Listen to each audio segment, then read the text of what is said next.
अभी कलकत्ता में कोलकाता में एक डॉक्टर महिला के साथ बलात्कार हुआ। अभी आप टीवी पर यह घटना आप सब देख रहे हैं और जान रहे हैं। ना हो बड़ा कष्ट पहुंचा इस घटना से, आहत हुआ मन, दुखी हुआ। आज पूरे भारत में कि यहाँ मिला तो पूरे मुक्त हो गए, ऐसा भी नहीं। जैसे थाने में पिटाई हुई तो पूरे नहीं मुक्त हुए, जेल में। ऐसे ही अगर महत अपराध बन गया है तो अभी इसका और दंड मिलेगा नरक योनि में जाके। महाराज जी, कर्म का फल सबको मिलता है, चाहे बुरा हो या अच्छा। लेकिन कुछ बुरे कर्म जैसे भ्रष्टाचार, बलात्कार और हत्या, ऐसे कर्मों का फल कई बार देखा गया है कि इस जन्म में तो मिलता ही नहीं है। राधे राधे प्रिय भक्तों, स्वागत है आपका आज के इस वीडियो में। आज के इस वीडियो में हम देखेंगे कोलकाता में महिला डॉक्टर के साथ हुए अत्याचार को लेकर अनिरुद्धाचार्य जी महाराज ने क्या कहा और जो लोग इस तरह का अत्याचार करते हैं उनका क्या होता है, प्रेमानंद जी महाराज द्वारा जानेंगे। प्रिय भक्तों, वीडियो बहुत ही महत्वपूर्ण होने वाला है, इसलिए वीडियो को अंत तक जरूर देखना। तो चलिए देखते हैं गुरुजनों का यह वीडियो। अभी कलकत्ता में कोलकाता में एक डॉक्टर महिला के साथ बलात्कार हुआ। अभी आप टीवी पर यह घटना आप सब देख रहे हैं और जान रहे हैं। एक आदमी कमरे में घुसता है अस्पताल के अंदर। एक लड़की जो अपना काम पूरा करके सो रही थी, अपना उसके कमरे में घुस करके एक शराबी उसके चश्मे को तोड़ता है, उसकी आंखों को फोड़ता है, उसके जिस्म को नोचता है, उसके साथ बलात्कार करता है और उसके शरीर को काटने की कोशिश करता है, उसके गुप्त अंगों पर प्रहार करता है और बहुत निर्मम हत्या कर देता है। बलात्कार करके वो चीखती रही, चिल्लाती रही, कोई ना सुना। एक घटना भी घटी। अब बताओ उस बेटी के साथ वहां कौन था? क्या पुलिस आई? क्या लोग आए? क्या लोग आएंगे? क्या पुलिस आएगी? इसलिए आप अपनी बेटियों को इस लायक तो बना दो कि कल को कोई उन पर हमला करे तो एक दो से वो अकेली डटकर सामना कर सकें, लड़ सकें, अपनी रक्षा कर सकें। झांसी की रानी नहीं बनाती हो ना बेटियों को। जब तक तुम्हारी बेटियां झांसी की रानी नहीं बनेंगी तब तक ये बलात्कार होते ही रहेंगे। तुम कितनी भी डिग्रियां दे दो बेटियों को, पर डिग्रियों से सुरक्षा ना होगी। यदि डिग्रियों से सुरक्षा होए तो उस लड़की के पास तो डिग्रियां थी, वो तो ऑलरेडी सरकारी हॉस्पिटल में काम कर ही रही थी। लेकिन उसके साथ दुराचार हुआ। हैवानों की तरह सामने वाले एक पुरुष शराब के नशे में पेश आया। सोचो उसकी आंखें फोड़ दी, कितना कष्ट हुआ होगा जब उसकी आंखें फोड़ी गई होंगी और वो चीख रही है, आंखों से खून गिर रहा है और वो आदमी उसके साथ दुराचार कर रहा है, बलात्कार कर रहा है। उस अवस्था में जब आंखें फूट चुकी हैं, उसका चश्मा लगता था उसे, चश्मे के बिना वो देख नहीं पाती थी। चश्मा गिर गया, चश्मा में एक मुटका मारा, एक घूंसा मारा तो चश्मा टूट गया। चश्मे के कांच आंखों के अंदर चले गए और आंखें खत्म हो गई। कितनी पीड़ा और कितनी दर्दनाक वो हत्या रही होगी। उस दर्द से भरी एक लड़की के साथ कोई व्यक्ति उस अवस्था में बलात्कार कर रहा है। जरा सोचिए कि इंसानियत आज कहां है। किस तरह व्यक्ति इंसानियत से गिरता चला जा रहा है, किस तरह व्यक्ति रास्ता भटकता चला जा रहा है। इसलिए आप सबको अपने अपने बेटों को कम से कम नारी का सम्मान करने वाला बनाना चाहिए कि बेटा नारी का सम्मान करो। यदि हर माँ अपने बेटे को नारी का सम्मान करने वाला बनाती और सही शिक्षा और सही संस्कार देती तो क्या आज ये घटनाएं होती? बेटियां आखिर जाएं तो जाएं कहां? कमरे में हैं तो वो असुरक्षित, घर में हैं तो वो असुरक्षित, चौराहे में हैं तो वो असुरक्षित, फिर कहां जाएं? इसका एक ही उत्तर है कि जहां जाएं झांसी की रानी बन करके जाएं। घर पे रहे तो भी तैनात रहे। आजकल बेटियों के साथ जो अत्याचार की घटनाएं बढ़ी हैं, केवल संस्कारहीन समाज का निर्माण होने से ये घटनाएं बढ़ी हैं। यदि हर बाप हर माता अपने बेटों को संस्कार देते, राम कैसा संस्कार लेकर आए हैं? राम के सामने भी एक महिला आकर खड़ी होती है, हमसे ब्याह कर लो। रावण की बहन सूर्पनखा, क्या राम जी ने उसे टच किया? वो तो ऑफर दे रही है कि हमसे मिलो, हमसे बात करो, हमसे विवाह करो। एक तरफ राम है जो ऑफर देने पर भी उसे स्पर्श करना नहीं, देखना भी नहीं चाहते, और दूसरी तरफ रावण है जहां सीता मां के ना चाहने पर भी जबरदस्ती पकड़ करके विमान पर बिठाकर रावण लंका ले आता है। एक तरफ राम के संस्कार हैं, एक तरफ रावण के संस्कार हैं। आपको निश्चित करना है कि आपको अपने बेटे को राम के संस्कार देना है या रावण के संस्कार देना है। संस्कार से ही कोई रावण बनता है और संस्कार से ही कोई राम बनता है। राम और रावण यहीं आकर के बनते हैं। ईश्वर तो सबको एक सा भेजता है, अच्छे और बुरे कर्मों से कोई राम और रावण बन जाता है। इसलिए इस दुखद घटना को जब हमने सुना, बहुत पीड़ा हुई, बहुत कष्ट हुआ। अभी हम बांग्लादेश में हो रहे हिंदुओं पर अत्याचार की बात भूले भी नहीं थे कि हमारे ही देश में एक बेटी के साथ दुराचार होने की घटना सामने आ गई। और ये एक जगह की घटना नहीं है, कुछ घटनाएं तो सामने आती हैं तो हम सब जान पाते हैं। ऐसे ना जाने कितनी घटनाएं होती होंगी और वो ना आपके और हमारे नजर में आती ही नहीं होंगी। कितनी बेटियों को किडनैप करके बलात्कार करके किस तरह से उन्हें मार दिया जाता है। कितनी घटनाएं, सैकड़ों घटनाएं जब घट जाती हैं तब कोई एकाध घटनाएं समाज के सामने आ पाती हैं। इसके लिए तैयारी आपकी हो, और सिर्फ एक ही तैयारी है, अपनी बेटी को इतना मजबूत बनाओ कि कोई उसकी तरफ एक बार देखने के पहले 100 बार सोचने पर मजबूर हो जाए कि भाई हम किसकी ओर देख रहे हैं, किसकी ओर गलत नीयत डाल रहे हैं। बनना पड़ेगा मेरी बहनों, मेरी माँ।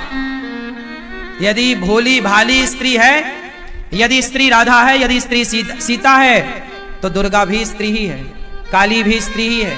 महिषासुर को किसने मारा था? आज यदि समाज महिषासुर बन जाए तो फिर स्त्री को भी दुर्गा बनना पड़ता है, काली और महाकाली का अवतार लेना पड़ता है, वरना इसके बिना काम ना तब बना था ना आज बन रहा। इसलिए बार बार हम ये बात कहते हैं,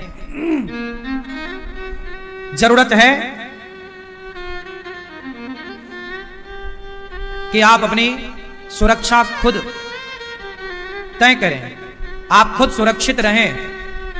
घटना के बाद ही पुलिस आएगी, मीडिया आएगी और समाज आएगा। जब वो चीख रही थी, जब वो चिल्ला रही थी, तब कौन आया? क्या वहां और लोग नहीं थे? क्या उन्होंने नहीं सुना? रात के लगभग 2 बजे की बाद की घटना है, 3 बजे रात्रि के लगभग। अपनी बेटियों को आप क्यों नहीं पढ़ाते कि बेटा कल को तुम्हारे पास कोई आए तो तुम्हें कैसे बचना है? किस तरह कोई आपको टच कर रहा है तो उसका क्या पलट के जवाब देना है, कैसे जवाब देना है?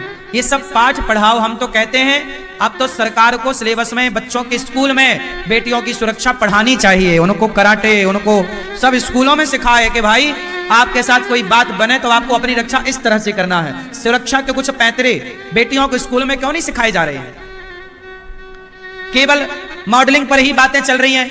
लड़कियों को कपड़े कैसे पहनना है, कम से कम कपड़े पहनना बॉलीवुड सिखा रहा है। तो जब कम से कम कपड़े पहनना बॉलीवुड सिखा रहा है तो सरकार ये भी तो सिखाए कि कल जब आप पर कोई उंगली उठाएगा, आप पर कोई बढ़ेगा, तो स्कूलों में ये बताए जाए दाव पैंच कि किस तरह आप अपनी रक्षा कर। कहीं भी आप चले जाओ, आज आपको आपकी सुरक्षा की जरूरत आपको ही है। आपकी सुरक्षा समय पर कोई आकर ना करेगा। आप मजबूत हैं तो अपनी रक्षा कर लेना, मजबूत नहीं है तो फिर जो हो रहा है वो तो हो ही रहा है। आप में से कितने लोग ये इस बात से सहमत हैं कि हर स्कूल में आधे घंटे की क्लास बेटियों के नाम लगनी चाहिए, कि बेटियों को दाव पैंच सिखाए जाएं, कराटे सिखाए जाएं, उनको मजबूत बनाया जाए। स्कूल में ये तैयारी शुरू हो, 5वीं क्लास 6वीं क्लास से ही बेटियों को एक कक्षा लगाई जाए कि भाई तुम्हें आप ये भी सिखाएंगे। क्या इसकी आवश्यकता नहीं है? फिर आवश्यकता थी, इसलिए झांसी की रानी की मां ने और झांसी की रानी के पिता ने और उनके दादाजी ने उन्हें तलवार चलाना सिखाया। ना सिखाया होता तो कौन जानता झांसी की रानी को।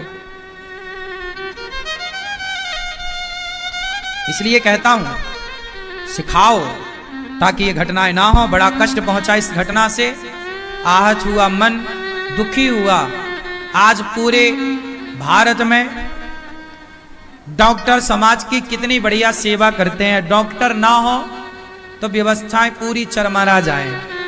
तो वो डॉक्टर जो हैं, केवल डॉक्टर नहीं, भारत के प्रत्येक बेटी और प्रत्येक नागरिक की सुरक्षा होनी चाहिए। डॉक्टर ही है इसलिए नहीं, कोई भी सामान्य लड़की हो, मजदूर की बेटी हो या रिक्शा चलाने वाले की बेटी हो। सोनी जी गुजरात से। राधे राधे। राधे राधे महाराज जी। महाराज जी, कर्म का फल सबको मिलता है, चाहे बुरा हो या अच्छा, लेकिन कुछ बुरे कर्म जैसे भ्रष्टाचार, बलात्कार और हत्या, ऐसे कर्मों का फल कई बार देखा गया है कि इस जन्म में तो मिलता ही नहीं है। तो इसकी वजह से समाज में ऐसे कर्म करने, आप कितना देख पाए, आपकी दृष्टि कितनी, किसका प्रश्न है? आपकी दृष्टि कितनी है? जब चोरी किया, पुलिस पकड़ के ले गई तो 2-4 थप्पड़ रास्ते वाले देखे, लेकिन थाने के अंदर जो उसके, और इसके बाद जो वहां कानूनी सजा होकर पूरे जीवन भर जो उसको दंड मिलता है, आपकी दृष्टि वहां तो नहीं है ना।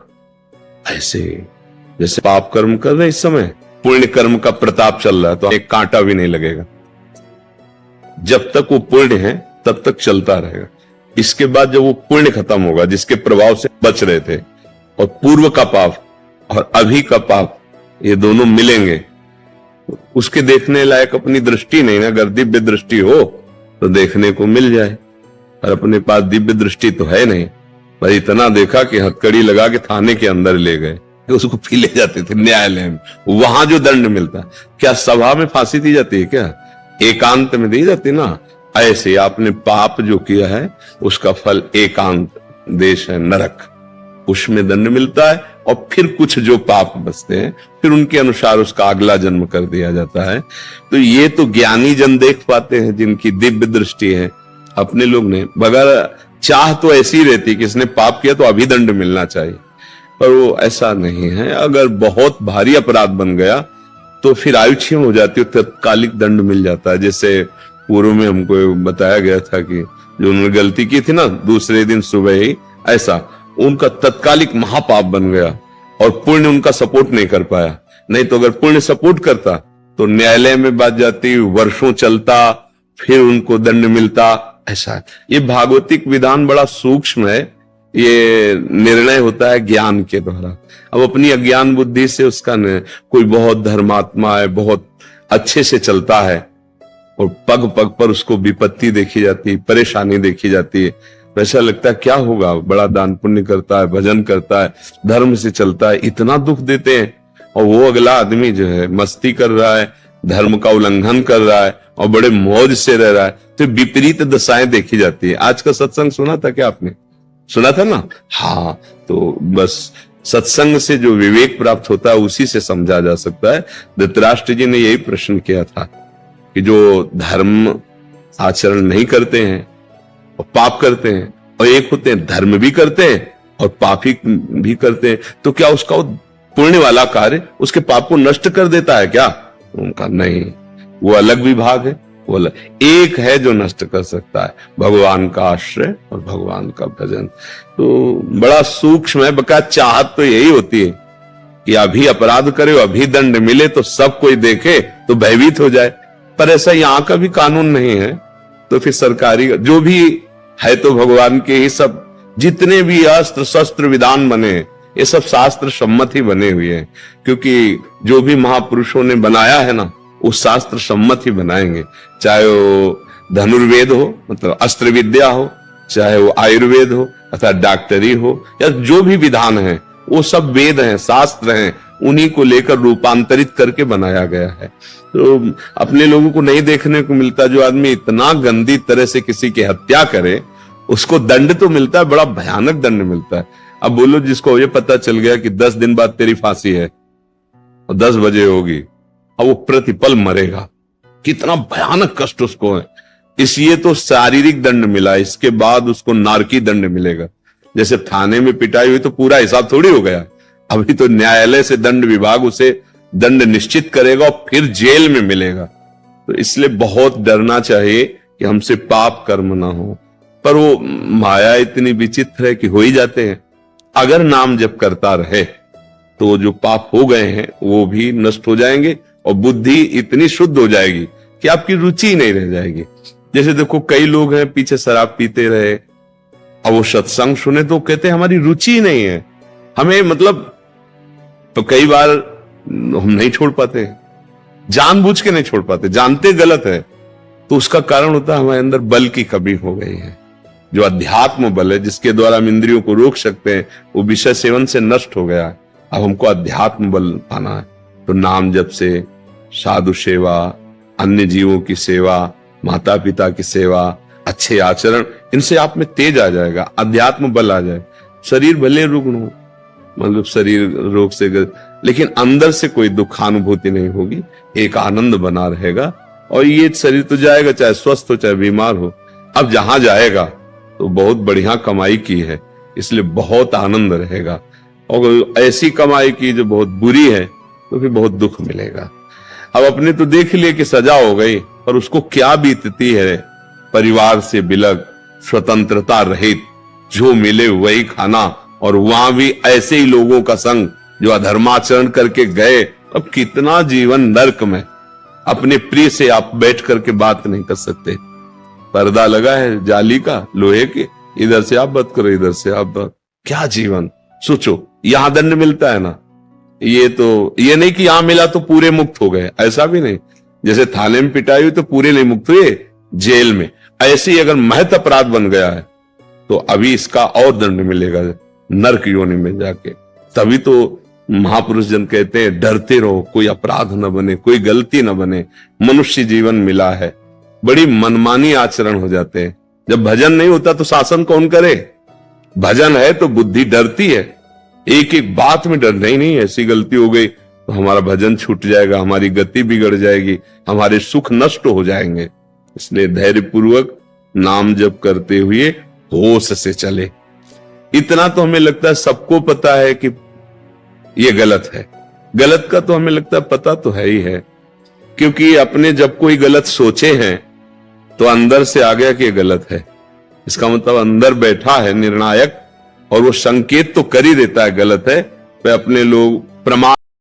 हाँ तो प्रिय भक्तों, आपको गुरुजनों का यह वीडियो कैसा लगा कमेंट बॉक्स में अपनी राय जरूर देना। अगर वीडियो पसंद आया हो तो कृपया वीडियो को लाइक एवं चैनल को सब्सक्राइब जरूर कर लेना।